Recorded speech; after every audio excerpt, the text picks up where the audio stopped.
All right, let's be real. Choosing a VPN is a nightmare, right? You're just buried in all this hype, conflicting reviews, and these super flashy promises. So in this explainer, we're going to cut through all of that noise. We're going to build a really clear framework, an engineer's guide, if you will, so you can look at any provider and know what actually matters. You've seen the ads. Of course you have. They're plastered on every podcast, every YouTube video, and they're all selling you this incredible, seductive idea, a digital invisibility cloak. They promise you can browse in total, absolute secrecy, completely anonymous. And look, it's a powerful story, right? We all want to believe it. But that's all it is, a story. The whole idea is basically a myth, because that's just not how the internet is fundamentally built. You can't just buy real anonymity for a few bucks a month. So, first things first, let's pull back the curtain on this invisibility cloak myth. Because if a VPN isn't magic, then what is it really? Okay, this is probably the single most important concept to get, so really lean in for this one. A VPN is not about becoming invisible. It's about a simple transfer of trust. You are making a conscious choice about who gets to see your internet traffic. And this shows that trade-off perfectly. See, without a VPN, your internet service provider, your Comcast or Verizon, whatever, they see every single site you visit. When you turn a VPN on, that visibility just moves. Now, the VPN provider sees it instead. The key difference? You're taking trust away from a company you're basically forced to use and giving it to one you actually get to choose. Which means, before you even think about looking at a single feature, you have to hit pause and ask yourself, what is my personal threat model? What am I actually trying to do here? Are you just trying to stop your ISP from selling your browsing history? Or are you, say, a journalist in a hostile country trying to protect your sources? Your answer changes literally everything. And this is where we have to be brutally honest about a VPN's limits. Look, it's a fantastic tool for hiding your activity from your ISP or from some hacker on that sketchy coffee shop Wi-Fi. But it is completely useless if your computer already has malware. It won't stop apps from tracking you. And let's be crystal clear about this, if you're up against a nation-state, a commercial VPN is not the right tool for that job, period. Okay, so we've got the foundation down. It's all about a transfer of trust, and it has to fit your personal threat model. Now let's wade into the marketing battlefield and start decoding all the buzzwords they love to throw at you. Ah, yes, the big one, the absolute cornerstone of pretty much every VPN marketing campaign out there. It's usually in huge letters, right on the homepage, screaming about their strict no-logs policy that guarantees your privacy. But here's the engineer's perspective. A policy is just a promise written on a web page. And you know what? Promises can be broken, they can be forgotten, or they can be changed, especially when a government agency comes knocking with a court order. Real security isn't built on promises. It's built on engineering that makes it physically impossible to do the wrong thing in the first place. So this is the question that just cuts through all the marketing nonsense. Don't just ask, do you keep logs? The better question, the engineer's question, is this: how is logging technically prevented on your servers? You want an engineering answer, not just a marketing slogan.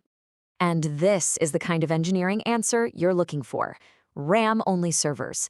It's actually pretty simple. If a server has no hard drives, there's nowhere to permanently store data. The second that server reboots or loses power, everything in its memory is wiped clean. Gone. Forever. See? That's an engineering solution, not a pinky promise. Next up, you'll see the word obfuscation. The marketing promise is that it's some kind of extra stealth mode. The reality?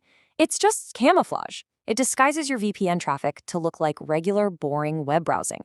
Now, this is great for getting around automated censorship filters, but it's not going to make you invisible to a determined adversary who's actively looking for you. And what about double VPN? The marketing logic is obvious, right? If one VPN is good, two must be twice as good. Well, the reality is a lot messier. An attacker can often use something called traffic correlation to match the data going in and out anyway.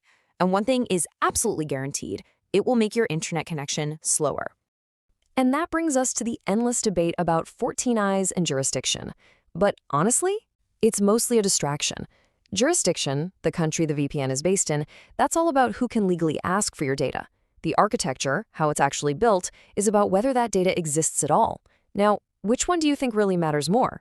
A properly engineered VPN can't hand over logs that were never even created. All right, we've torn down the marketing hype. Now let's build something better. let's get into the final part here and talk about how you can find actual proof instead of just having to believe in promises. Because even the world's best technology can be undone by one simple mistake.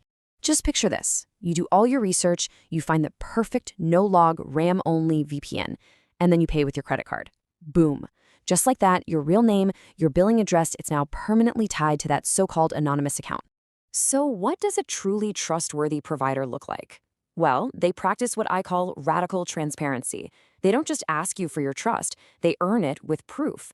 That means they pay independent auditors to try and break into their systems, and then they publish the full reports for everyone to see, good or bad. It means clear documentation and using modern open source protocols that anyone can inspect. It all boils down to this one simple, powerful rule. If a provider has not gone through a recent, public, independent security audit of its systems, there is no basis for trust. It's really as simple as that. No audit, no trust. Okay, let's put it all together. It's time to turn all of this knowledge into a practical tool you can actually use. This is your final 4-question checklist. But first, one last reality check. Even with a perfect VPN, you are not invisible. A VPN encrypts the pipe, but it doesn't erase your behavior online. The accounts you log into, the apps on your phone, the metadata you leave behind, all of that is still connecting the dots. A VPN is just one important tool in a much larger privacy toolkit. So here it is. The next time you're looking at a VPN, just forget the flashy ads and ask these 4 questions. Number 1, architecture. Is it technically incapable of logging you? You're looking for RAM-only servers. Number 2, transparency. Can you independently verify their claims? You gotta demand those public audits. 3, payment model. Is your real-world identity linked to your account? And 4, threat model. Based on everything you now know, is this even the right tool for what you're trying to protect? And that is the bottom line. That's the core of the engineer's mindset. Real, meaningful security is a product of thoughtful engineering, verifiable proof, and technical limitations. It's not found in marketing slogans, and it is most definitely not about a flag on a map.